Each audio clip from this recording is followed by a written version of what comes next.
L'immigration irrégulière a été le sujet le plus débattu dans ce face-à-face entre le gouvernement et les professionnels des médias.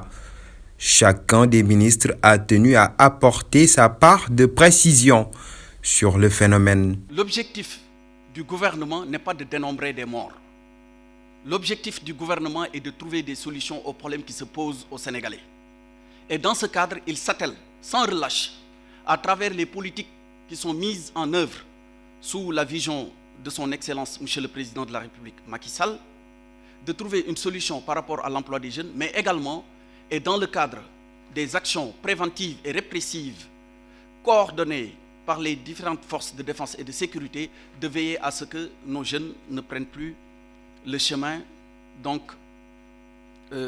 des océans qui, de toute façon, n'apportent pas de solution à aucun des problèmes posés. Il n'y a pas de signature entre la République du Sénégal et le Royaume d'Espagne en ce qui concerne le rapatriement de nos compatriotes.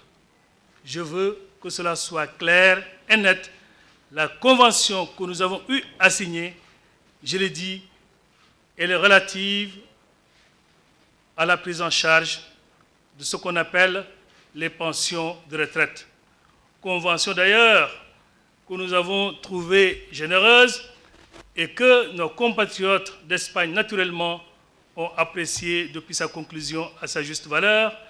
Pour le ministre de l'Emploi et de la Formation professionnelle et son homologue de la jeunesse, la cause des multiples départs vers l'Eldorado est à rechercher ailleurs. Les vagues de départ ne peuvent être perçues comme un aveu d'échec de la politique de jeunesse du gouvernement, relève-t-il. L'État du Sénégal a une politique de jeunesse claire et solide. Il faut une analyse très objective de la situation qui va nécessairement conduire à certaines considérations. D'abord, la crise de la pandémie du Covid-19 a eu un impact quand même très négatif dans la vie socio-économique de l'ensemble des pays du monde et le Sénégal n'est pas en reste. Ici ajoute maintenant le fameux Eldorado qu'on a vendu à la jeunesse africaine.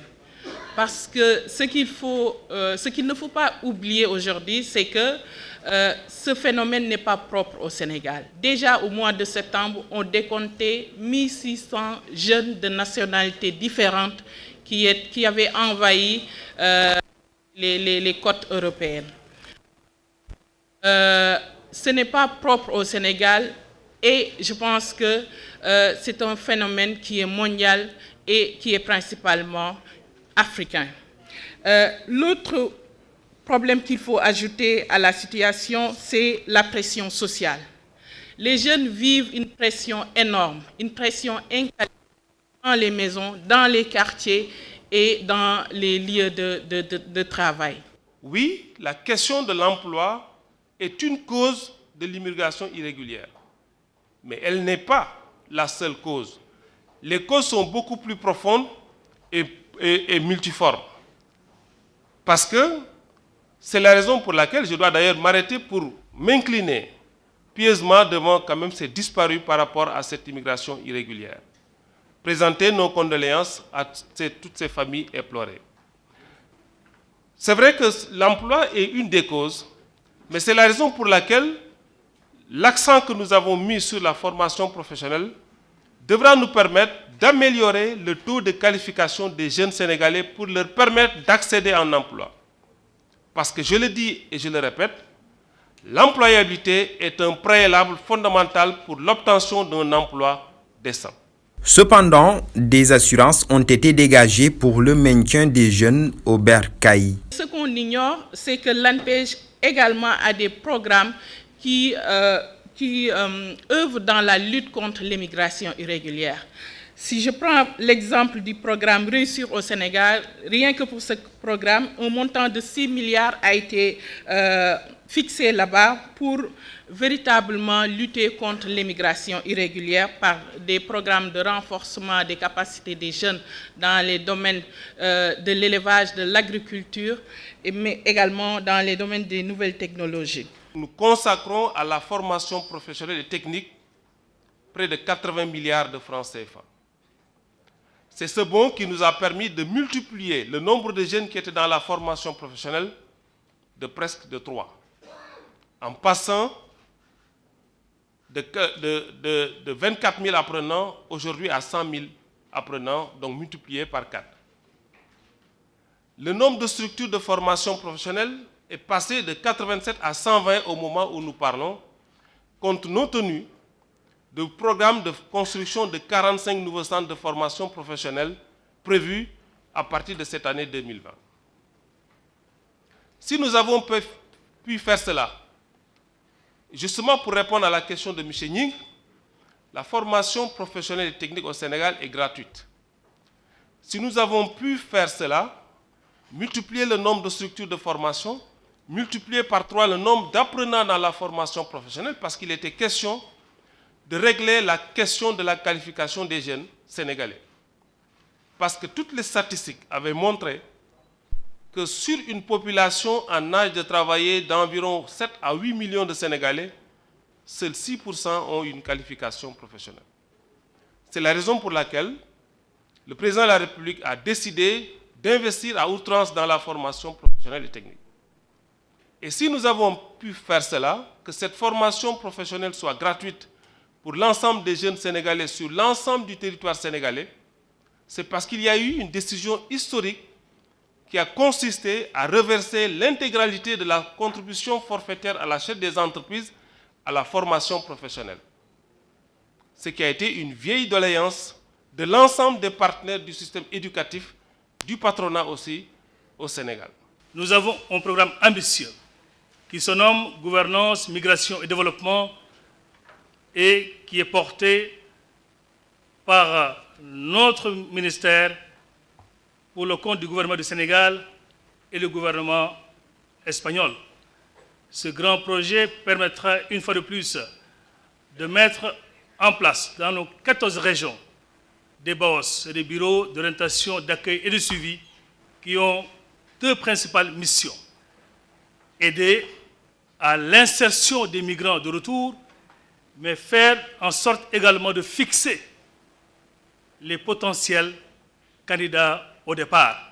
Nous y travaillons, le matériel roulant a été déjà commandé et disponible et nous allons très prochainement procéder à la réception de ce matériel pour équiper les 7 premiers BAOS du Sénégal qui seront logés aussi au niveau des ARD.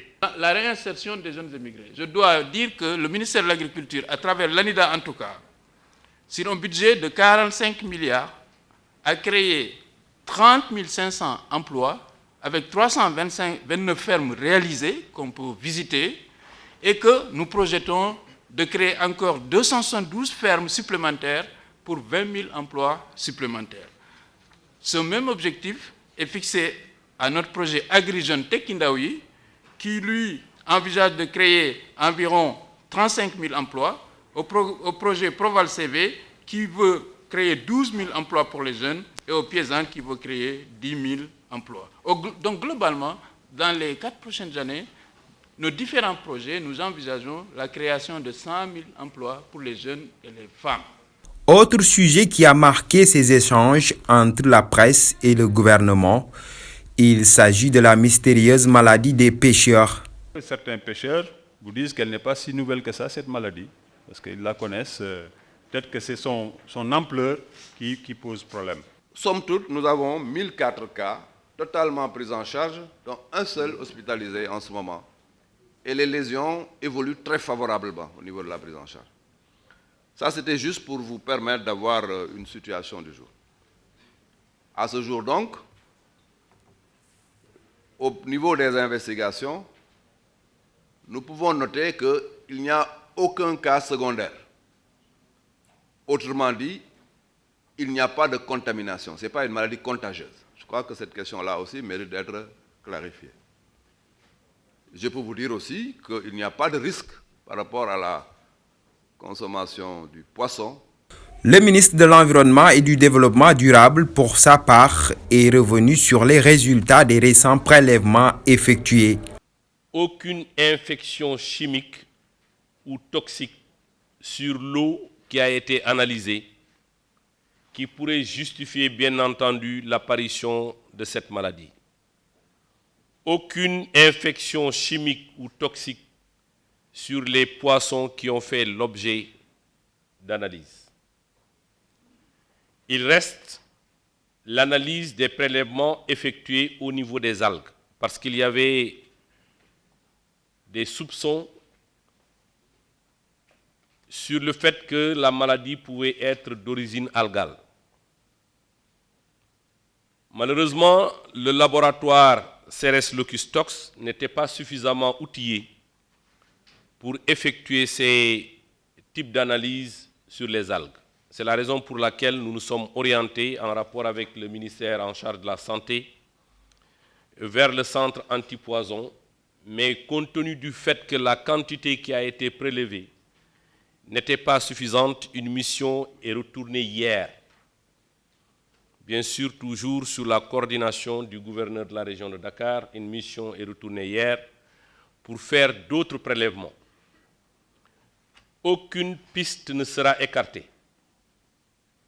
Nous allons continuer à faire les investigations sur les algues parce que selon les informations que nous avons reçues des pêcheurs, l'apparition de cette maladie a coïncidé avec une apparition massive d'algues dans les lieux indiqués.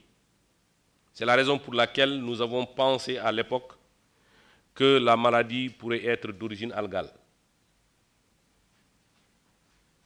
Maintenant, l'analyse sur les algues sera faite aujourd'hui ou demain, parce que les résultats, les prélèvements sont revenus, bien sûr en rapport avec le centre antipoison cette fois-ci. Mais nous n'écarterons pas d'analyser bien sûr le carburant, qui peut être aussi un élément qui pourrait contribuer à l'apparition de cette maladie. Les filets ne seront pas épargnés.